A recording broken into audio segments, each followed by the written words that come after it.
Bonjour à tous, bienvenue dans une nouvelle vidéo. J'espère que vous allez bien. J'ai une question à vous poser. En français, on dit le soleil ou la soleil? Comme vous le savez sûrement, en français, les choses ont un genre. Elles sont soit féminines, soit masculines. Soleil, par exemple, c'est masculin. On va donc dire un soleil ou le soleil. Maison, c'est féminin. On va donc dire une maison ou la maison. Le déterminant qui précède le nom, un, le, une ou la, va nous aider à déterminer s'il s'agit d'un nom féminin ou masculin. En hébreu, la langue qu'on parle ici en Israël, il y a aussi un genre féminin ou masculin pour parler des choses. Soleil, par exemple, ça se dit shemesh et c'est féminin. Alors que maison, ça se dit bait et c'est masculin. Donc vous voyez, c'est différent du français. Donc moi, quand je parle hébreu, eh bien, ça m'arrive de faire des erreurs parce qu'il y a des mots qui en français sont féminins et en hébreu sont masculins, comme maison et vice-versa. Aujourd'hui, on va donc parler du genre des noms, de la différence entre les langues et à la fin de la vidéo, je vous donnerai des astuces pour déterminer si un nom est masculin ou féminin. Donc restez bien jusqu'à la fin de la vidéo.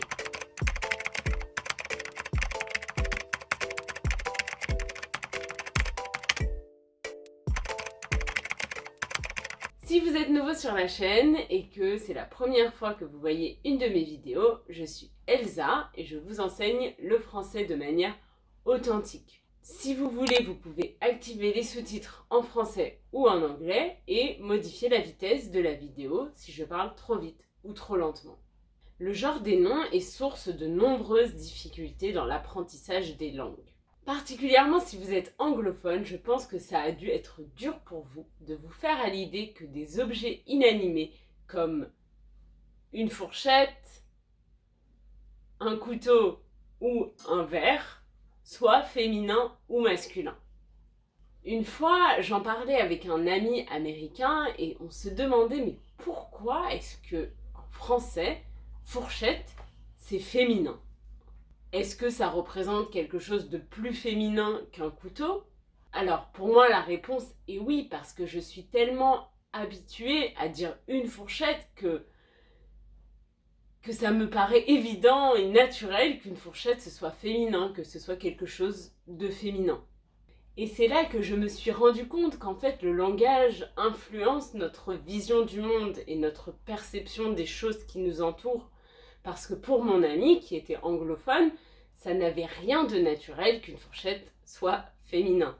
La question qu'on peut donc se poser, c'est d'où viennent les genres. Pourquoi est-ce qu'en français et dans beaucoup d'autres langues, on utilise les genres pour désigner des objets ?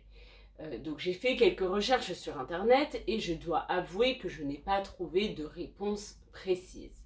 D'après un article de Wikipédia, cela remonte à la Grèce antique.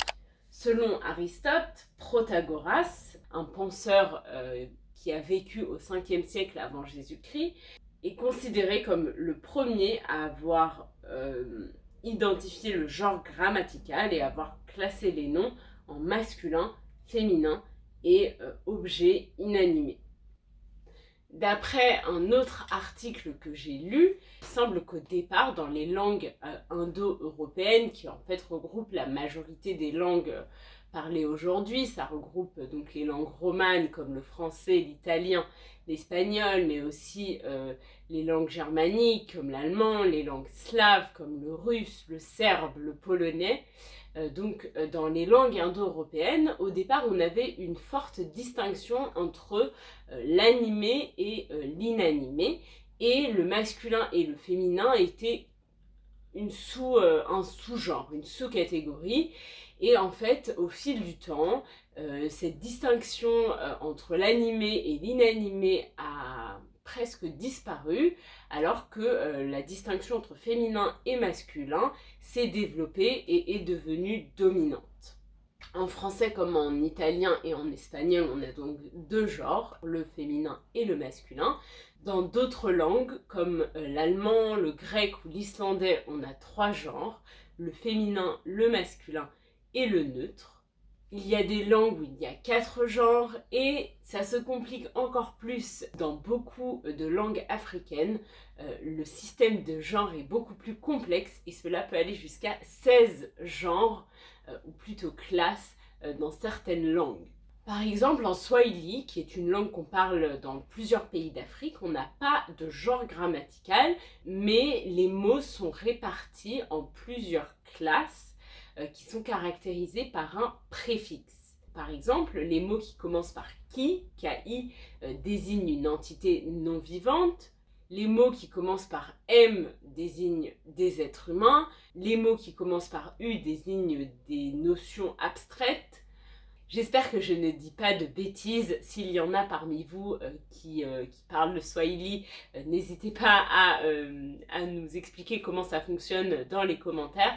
Mais en tout cas, je trouve ça fascinant, ces différences entre les langues. Entre le Swahili et le français, on a deux manières complètement différentes de classer les mots et deux manières différentes d'organiser le monde. Et cela influe sur notre perception du monde. Notre perception des choses est influencée par le genre des noms qui les désignent. Le fait qu'un mot dans une langue donnée soit classé dans une catégorie ou dans une autre va influencer la représentation que nous avons de cette chose.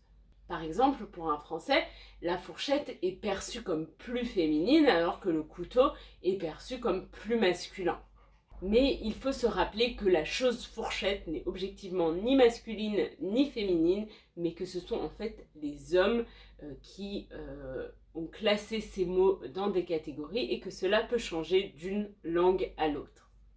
Bon, j'espère que je ne vous ai pas perdu avec toutes ces réflexions. Ça m'intéresse de savoir ce que vous en pensez, comment fonctionne votre langue maternelle, est-ce que vous avez des genres comme en français, est-ce que vous utilisez le masculin et le féminin pour parler de choses. Donc racontez-moi tout ça dans les commentaires, ça m'intéresse. Pourquoi je vous parle de tout ça? C'est parce qu'en français, c'est important de connaître le genre du nom, puisque ça va affecter tout le reste de la phrase. Prenons deux exemples.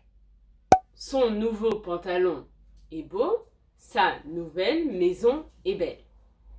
Pantalon, c'est masculin, maison, c'est féminin. Et vous voyez qu'en fait, le genre de ces noms va affecter tout le reste de la phrase.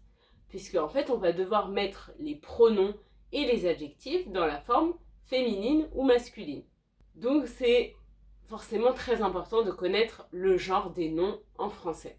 La question que vous allez me poser, c'est comment savoir si un nom en français est féminin ou masculin. Alors, je suis désolée, mais il n'y a malheureusement pas de règle pour savoir si un nom est féminin ou masculin en français. Seul le déterminant qui précède le nom, un, le pour les noms masculins, une, la pour les noms féminins, va nous aider à déterminer si c'est un nom masculin ou féminin. La meilleure chose à faire est donc de chercher dans le dictionnaire quel est le genre du nom à chaque fois que vous rencontrez un nouveau mot. Ce que je vous conseille de faire, c'est d'aller sur Google Translate, d'écrire le mot en anglais avec le déterminant, par exemple a fork, et donc dans la traduction en français, vous allez avoir une fourchette. Donc comme vous avez le déterminant une, vous savez que c'est féminin, une fourchette. Maintenant, ce que je vous conseille, c'est quand vous apprenez votre vocabulaire, apprenez les mots nouveaux avec le déterminant qui va avec. Au lieu d'apprendre juste le mot fourchette, apprenez le mot une fourchette. Et comme ça, vous vous souviendrez que c'est féminin. Vous pouvez par exemple utiliser une application comme Quizlet qui vous permet de revoir votre vocabulaire et donc vous écrivez une fourchette et pas fourchette. Ça, c'est mon premier conseil et je pense que c'est le plus efficace. Maintenant, si vous n'avez pas de dictionnaire sous la main, ni votre téléphone, que vous n'avez pas envie de regarder, ce qui peut vous aider, c'est de regarder la terminaison des mots. Ça peut vous donner une indication sur si un mot est féminin ou masculin. Sont souvent féminins les mots qui se finissent par « e ». Par exemple, une journée, une pensée.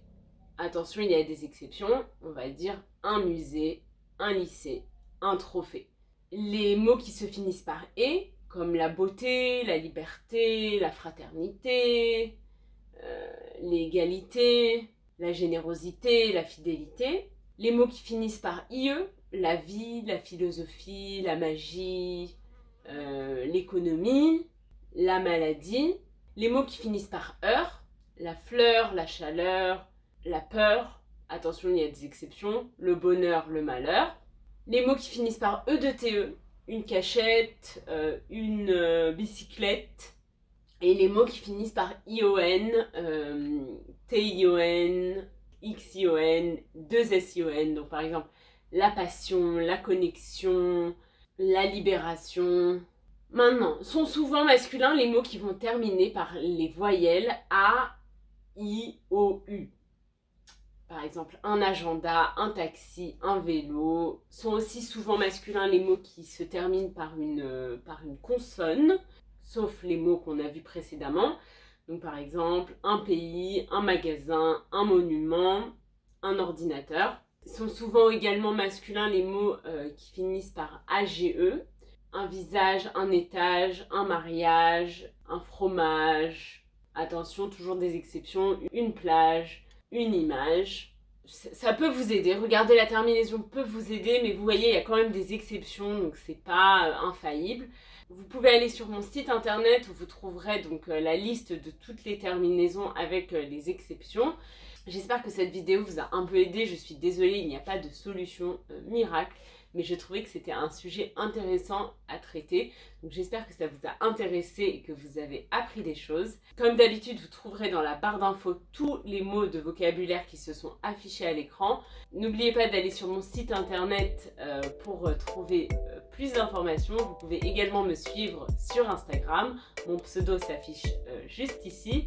Si vous avez aimé la vidéo, likez-la, abonnez-vous à la chaîne et je vous dis à mercredi pour une nouvelle vidéo. Bye!